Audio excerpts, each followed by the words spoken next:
Hello everyone, welcome to my channel. In this lecture, we'll be covering IAS 38, which talks about intangible assets. Okay, so you can see some companies like Infosys or Apple, for example. So what do they have? Rather than having tangible assets, they have 80% of their assets are intangible in nature. So what are these intangible assets? Intangible assets are something that you cannot touch or you cannot see. The only thing that you can do is you can feel that you have an intangible assets because of which you're getting some benefits. Okay, so those are intangible assets. Now, what is the definition of intangible assets? So it is given over here.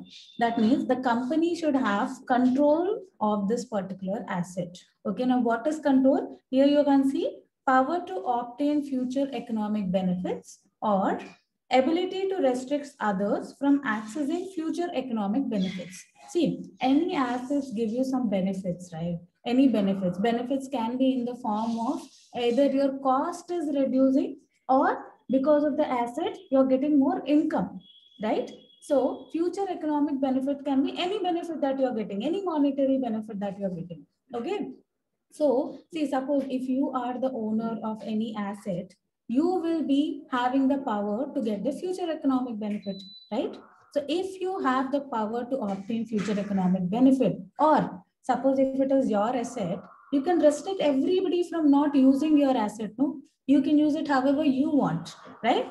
Yes, So ma'am. yeah, so that is the reason if you have a control on something, you can restrict other people from using it. So if these two things are satisfied, that means you have the control of that intangible asset. Is it clear? Control? Yes, ma'am. Okay. Now, future economic benefit, like I already told you. So, future economic benefit is nothing but it is either giving you a benefit in the form of revenue, or if it is giving you a benefit in the form of reduced cost. Okay. Reduced cost. Suppose, like Okay. earlier, I used to produce a product, let's say for 10 rupees. Now, because I'm using this intangible asset, my cost has reduced from 10 rupees to 8 rupees. That is also some benefit that I'm getting, right? Yes, ma'am. Yeah. So that is future economic benefit. Now you need to you should be able to identify the asset. Okay, identify means it should be something that is separate, or it should arise through a contract. Like you can see some licenses. Okay, so these licenses, trademarks, these are separable. Okay, you can identify them. So if you're able to separate them from any other asset, if you're able to separate them, or if it is arising through a contract. The contract is, suppose you get a license from the government, you get it as a contract from the government, right?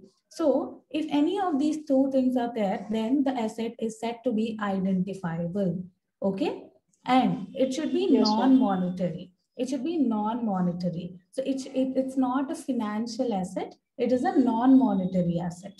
Then moving ahead, Okay. without physical substance held for use. So we spoke about, suppose if it has physical substance, then what will it be called as? Which asset will it be called as?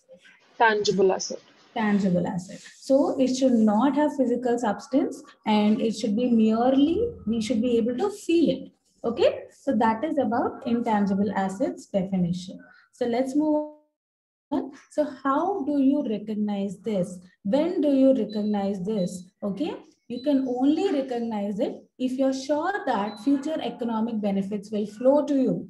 Same, just like how we saw in IAS 16 also, only if some benefits flow to you, that is the reason it will be called as an asset, right? So here also, if you're sure that future economic benefits will flow to you, that is when you will recognize it. Is that clear? Yes, ma'am. Yeah. See, now you know that future economic benefits will flow to you, but you should also be able to measure the cost of it. Only if you are able to measure the cost, that is when you will record it. No, like saying that okay, license is of $1 lakh or it is $10,000. You should be able to measure it reliably. Okay, so this is about initial measurement. How do you initially measure it? You will measure it through cost. Just like IAS 16, Okay. how you measure like purchase cost, any directly attributable cost, all these you will add, no? All this you will capitalize, right? So the same Yeah. thing over here also. Subsequent expenditure, like in IAS 16 also, whenever we do subsequent expenditure, if that expenditure is increasing the future economic benefits of the asset, that is when we capitalize it, otherwise we put it in the revenue, right? Expenses, right? Yeah, subsequent expenses. Okay. Yeah.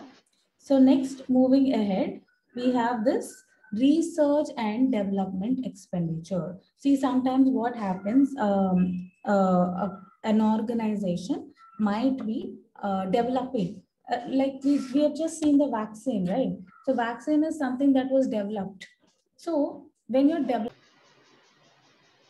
so sometimes what happens, a company, like I said, it can develop its own intangible asset, like the vaccine, they are developing it. So once they develop it, it adds to their asset value and it can give them future economic benefits, right? So Yeah. whenever an organization, see, first, in order to develop something, we have to research about it. We research about it, right? Only when you think that the research is successful, that is when you will start developing a intangible asset or a product or whatever, right? So Yes, ma'am. whatever money that you are spending on the research, that will be taken to the profit and loss. Okay, so because at the research stage no intangible asset has been created, right? You're just researching to make sure that you can develop an intangible asset, right? Yes, ma'am. Now, moving ahead, once the research is successful, that is when the development stage begins. Okay, so in the development stage, whatever money that you're spending, that can be capitalized, but it can be capitalized only if these six conditions are met. So if these six conditions are met, that is when you will capitalize it. Otherwise, you will show all this expense in the P&L, right? Okay. Yes, ma'am. So, what are the six conditions? The first one is there should be technical feasibility. Technical feasibility means you should, once you research and once you develop, once you start developing, you should have all the things available near you to develop that product, right? Or to develop that asset. Yeah. So, there should be Correct. technical feasibility to develop it. And the organization is intending to finish the development of that particular research, whatever they finished, and once they develop it, they should have the ability to use or sell it. So you can take the vaccine example in all these conditions. There should be technical feasibility to finish it, and the company should have intention to develop it and then sell it to people also after developing, right? And Correct. because of that particular thing, you should have a future economic benefit. So if I sell the vaccine, I Yeah. know that I'll be getting money from the people. Okay, and I should have adequate resources also to finish it. You have seen that the government is giving them a lot of Yeah, incentives, the lot of budget money. should be there to complete it. Yes, yes. And again, expenses should be reliably measured. So you should be able to measure whatever expenses that you are incurring to develop that particular product. Okay, so if these six conditions are satisfied, then whatever are the development expenditure, you can capitalize them. Clear? Okay, ma'am. Yeah. So now, like in IAS 16, we have seen that there is a cost model and there is revaluation model, right? After initial recognition, every balance sheet date, you can either measure it in cost model or revaluation model, right? Yeah. Yeah. But here we have a catch about revaluation model. So generally, what is revaluation model? You will measure that particular asset at the fair value, Yeah, right? very well. Now, what is fair value? Fair value is something that you can determine in the active market. So in the active market, Yes, whatever ma'am. is the price of that asset on that day, you can take that and you can use it as a fair value. Now, tell me one thing. Suppose I have these intangible assets. Do you think intangible assets are freely sold in the market? No, And are they homogeneous? Are they no, homogeneous? they are generally customized according to the requirements Yes. or are different in each case. Yes. So intangible assets are something that are different. They are sold because of their uniqueness, right? Now, uniqueness, Yeah, if intangible assets are unique, so they'll be called as heterogeneous, not homogeneous, right? correct. You won't get the same type of vaccine development formula everywhere. It is homogeneous. Sorry, it is heterogeneous. So when it is Yes, ma'am. heterogeneous, you will not have an active market. So if you do not have an active market, you will not know what is the fair value of it, right? Yeah, correct. Yeah. So, and there, see, whenever you measure active market means what? There are a lot of buyers and sellers who are ready to buy it. But intangible asset, you will not readily have a buyer or a seller trying to sell it to everybody whenever they want, right? Yeah, And intangible assets prices are not available to public. They will depend on lot of circumstances, lot of contracts, lot of negotiation. So these prices are not readily available to the public. Okay, but some intangible assets can fit into these particular things.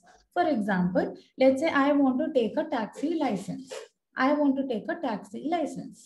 Now, taxi license, if I take or you take, the government is going to give us at the same price, right? correct. And both of us will be getting a homogeneous license. You will be getting the same one as I would be getting. And the prices are also Yeah. available in the public. So if anything that satisfies these conditions, then I can use revaluation model. Otherwise, in practical sense, the revaluation model cannot be applied for IAS 38 because of these reasons, because we cannot find the fair value of it So, easily. Yeah. okay, so we use the cost model Yes. only Yes. 90% of the cases, except for some things where a revaluation model is applicable. Right, exactly. Okay. So again, Okay. it is up to you. You want to use the cost model or you want to use the revaluation model for these particular licenses also that I told you. If you want to use cost model, you can. But if you want to Okay. use revaluation model also, you can. It is your option, like how we had it in IAS 16, the same way. Okay. Yes, ma'am. Now moving ahead. So in IAS 16, we saw after at the end of every balance sheet date, you charge depreciation, right? Yeah. Yeah. Just like how you charge depreciation for tangible assets, Here here, you have amortization. exactly. So here you will charge amortization, same thing. Okay, now the point here is about useful life. Okay, about useful life. For example, suppose I recorded a song. Okay, I produced a song, I recorded a song. Now, song is an Mm, intangible asset, right? You cannot touch it, right? correct. Now, a Yeah. song might have infinite life. Yeah, True. even now we are listening to old generation songs, right? So when Mm. intangible asset is having indefinite useful life, if it is having indefinite useful life, then we will not charge any amortization. Okay, so we will not charge any amortization, but every year I will check for impairment. So impairment is sudden decrease in the value of the asset. So generally in the other cases, we won't check impairment every year. But here, if it is having indefinite life, we will have to check impairment annually. Okay? Yeah, Yeah? got it, ma'am. Huh. Yeah. Now the other case, suppose the intangible asset is having a defined useful life. Like I know that I can only have this intangible asset for 5 years. So in that case, I can amortize it using the estimated useful life. Clear? Okay, that is same as the depreciation what we do. Yes. Okay. Okay. Next, these are some things which are not intangible assets like preliminary expenses, staff training, heavy advertisement that you're doing. These are not intangible assets. They Okay. are directly expenses, right? Yes. Because see, for let's take for example heavy advertisement. I'm doing some advertisement, but I do not know because of this advertisement how much future economic benefits I'm going to get. Right? Yeah, they're not really measurable. Yes, so that is the reason these are not intangible assets. Now, moving ahead to derecognition of intangible asset. Now, derecognition is nothing but whenever you sell off the intangible asset, you will remove it from your books. Or when Yeah. no future economic benefits are flowing into the entity, then we will derecognize the intangible asset, just like how we do it in IAS 16, the same way. Clear? Okay. Yes, Yeah. ma'am. One more thing that I want to tell you is whenever you do this amortization, So amortization's first priority should be in the pattern of FEB flow. Okay. Suppose in first year, I know that I will get a benefit of 1 lakh. Second year, I know that I'll get a benefit of 50,000. So suppose my asset is for 2 years, Nana. Suppose it is for 2 years. The life is 2 years. Okay. Yeah. Now, first year, I know that because of this asset, I will get 1 lakh future economic benefit. And second year, I know that it will give me 50,000 future economic benefit. Okay. Let's say the Okay. cost of my asset is 10 lakhs. Okay. Yeah. So instead of Yes, doing ma'am. 10 lakhs divided by 2, I will put it in the ratio of 2:1. Yeah, we Okay. use the activity method, like the way we have in depreciation, the activity method But instead of straight line. see, in IS 16, we only have two methods that we follow. We either follow SLM or WD. But Hmm. here we can do the depreciation or the amortization in the pattern of future economic benefits. Okay. So this is Okay, the ma'am. first priority. If we cannot do this, we can use the SLM. That is 10 lakhs by 2. Clear? Okay, ma'am. Yeah. Now we'll move on to the questions. Yeah.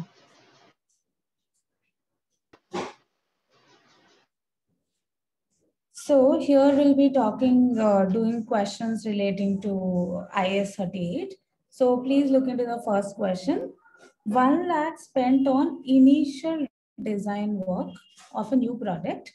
It is anticipated that this design will be taken forward over the next 2-year period to be developed and tested with a view to production in 3 years' time. So, is it related to research or is it related to development? Research. So, when you have an expense which is relating to research, what do you do with You that? you take it to the P&L account. Very good. So, directly you will realize it as an expense in the P&L account. Okay, Yes, ma'am. let's go to the next one. 5 lakhs spent on testing of a new production system, which has been designed internally and which will be in operation during the following accounting year. This new system should reduce the cost of production by 20%. So do I we think have this is a future economic? development. Yeah. Yeah, very good. Do we have future economic benefit over here? Yeah, we do. The costs are being reduced by 20%. Very good. So whenever the costs are being reduced or directly you're getting some income because of intangible asset, you will capitalize it. Now, here they have given Yeah. you that this is a expense which is relating to your development. So what will you do? You will capitalize this particular expense. Clear? Yes, ma'am. So let's go to the next one.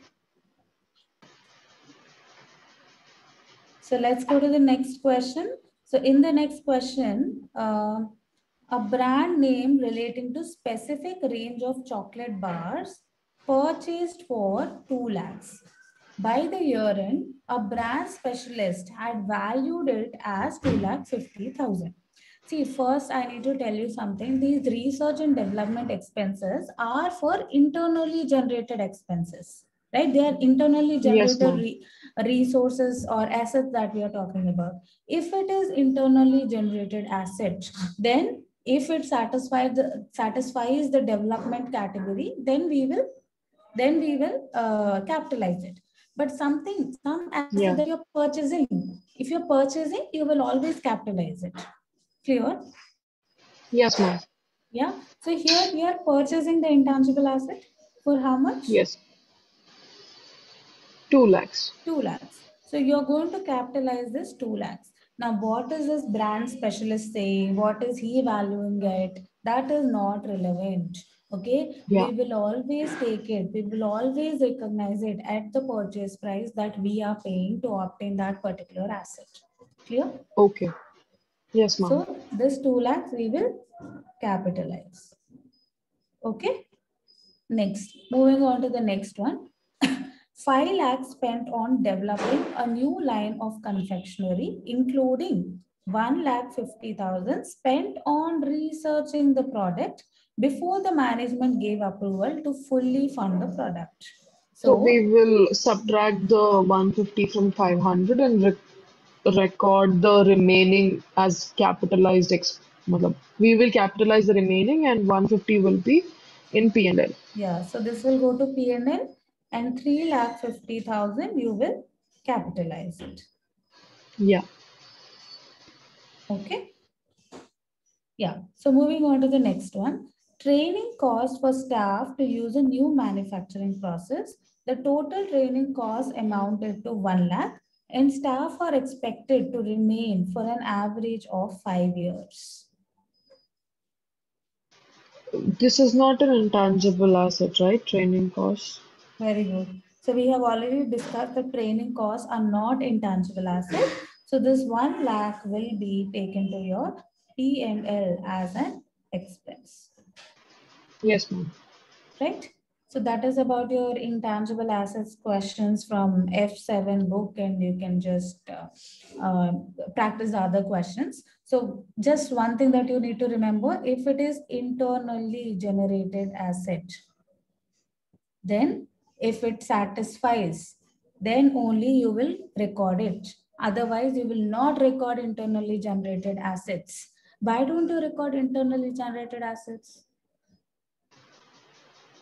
We have seen, no, if we have to record any intangible asset, the cost should be, we should be able to measure it reliably, right? Yeah. So if it is internally generated, it is difficult for you to tell that this is the exact expense that I have incurred to create this particular asset, like goodwill. Let's take an example of goodwill. Can you tell what is the expense that you have actually incurred to get this goodwill? No. No. So that is the reason internally generated intangible assets you will not recognize otherwise than for research and development if you can reliably measure the cost. Okay. Okay, ma'am. Also in this IAS 37, we are not talking about goodwill that you purchase as a combination, as a business combination. Okay, business combination means suppose I'm purchasing some other company because with that purchase, I'm getting the goodwill also, right? Yeah. Yeah. So Yes. that particular goodwill with business combination, we'll be dealing with IFRS 3, which is in the later chapters. Whenever we do consolidation, we will understand how to recognize this goodwill in the books. Okay. Otherwise, Okay. internally generated asset, you will never record it if you are unable to measure the cost.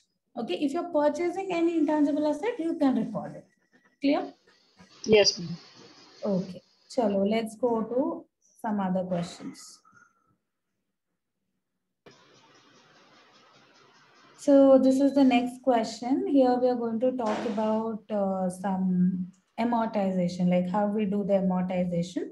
So you can see that there are development expenditure of 6 lakhs relating to the development of new Miracle brand. So they are self-generating a brand. It is Yeah. expected that the demand for this product will stay at high level for the next 3 years. So what is the life, Norma? 3 years. 3 years. Annual sales are 4 lakhs, 3 lakhs, 2 lakhs units. So this is the future economic benefits that they are telling you what will happen in the next 3 years. Okay. Yeah. And the brand X sells these units for $10 each.